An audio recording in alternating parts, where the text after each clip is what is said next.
দর্শক, এনসিপির আরও কর্মসূচির খবর জানাতে দিনাজপুর থেকে যুক্ত হচ্ছেন সহকর্মী বিপুল সরকার সানি। সানি, এনসিপি নেতৃবৃন্দ এই মুহূর্তে কোথায় অবস্থান করছে এবং আজকে তাদের আর কি কি কর্মসূচি রয়েছে?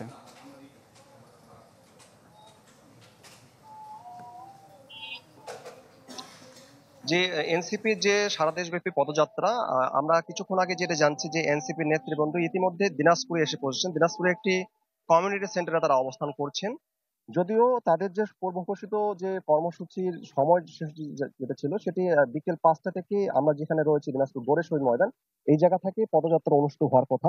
আপনি জানেন যে বিচার সংস্কার এবং নতুন সংবিধানের দাবিতে দেশ গড়তে জাতীয় নাগরিক পার্টি এনসিপি জুলাই যে পদযাত্রা সেটি শুরু হয়েছে এবং কিছুক্ষণ আগে এনসিপির নেতৃবৃন্দ যারা রয়েছেন, আহ্বায়ক নাহিদ ইসলাম, দলটির সিনিয়র যুগ্ম আহ্বায়ক সামান্তা শারমিন, সদস্য সচিব আক্তার হোসেন, সিনিয়র যুগ্ম সদস্য সচিব ডাক্তার তাসনিম জারা, মুখ্য সমন্বয়ক নাসিরউদ্দিন পাটোয়ারি এবং দক্ষিণাঞ্চলের মুখ্য সংগঠক হাসনাত আব্দুল্লাহ, উত্তরাঞ্চলের মুখ্য সংগঠক সাইফুল্লাহ হায়দার, আব্দুল আল গালিব, আবু সাইদ লিওন, উত্তরাঞ্চলের সংগঠক নাজমুল হাসান সোহাগ, দক্ষিণাঞ্চলের মুখ্য সংগঠক ডাক্তার মাহমুদ আলম মিতু, মোহাম্মদ আতাউল্লাহ, ফিরাদুল রহমান দিবস সহ বিভিন্ন যে নেতৃবৃন্দ তারা কিছুক্ষণ আগে দিনাজপুরে পৌঁছেছেন।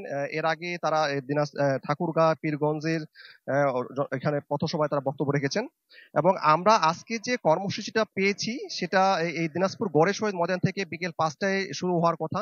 এখান থেকে তাদের এখান যে অনুষ্ঠান শুরু হবে এখান থেকে তারা দিনাজপুরের যে পৌরসভা মোড়, তারপর দিনাজপুর বাহাদুর বাজার, লিলি মোড়, জেল রোড, এরপর দিনাজপুরে ইনস্টিটিউট যে মাঠ সেই মাঠে তারা সমাবেশে যোগদান করবেন এবং আমাদেরকে যেটা জানানো হয়েছে যে সেখানে যে সমাবেশে বক্তব্য রাখবেন এই এনসিপি নেতৃবৃন্দ এবং এই যে তাদের যে আজকে যে পদযাত্রা এবং সারা দেশব্যাপী যে পদযাত্রা হচ্ছে, তাদের যে এখানে যারা এনসিপি নেতৃবৃন্দ রয়েছেন দিনাজপুরে তাদের সাথে আমরা কথা বলেছি। তাদের মূলত আজকের যে বক্তব্য দুঃশাসনের বিরুদ্ধে লড়াই, গণমানুষের অধিকার প্রতিষ্ঠা এবং জনগণের সমর্থন পেতে এনসিপির যে কর্মসূচি এবং এই তারা যে পথসভাগুলো করবেন, পথসভাগুলোতে তারা যে বিভিন্ন যে মানুষ রয়েছেন, জনগণ রয়েছেন তাদের সাথে কথা বলবেন এবং এনসিপি তাদের যে বিষয়গুলো এনসিপির কাছে তাদের যে প্রত্যাশাগুলো সেগুলো জানবেন।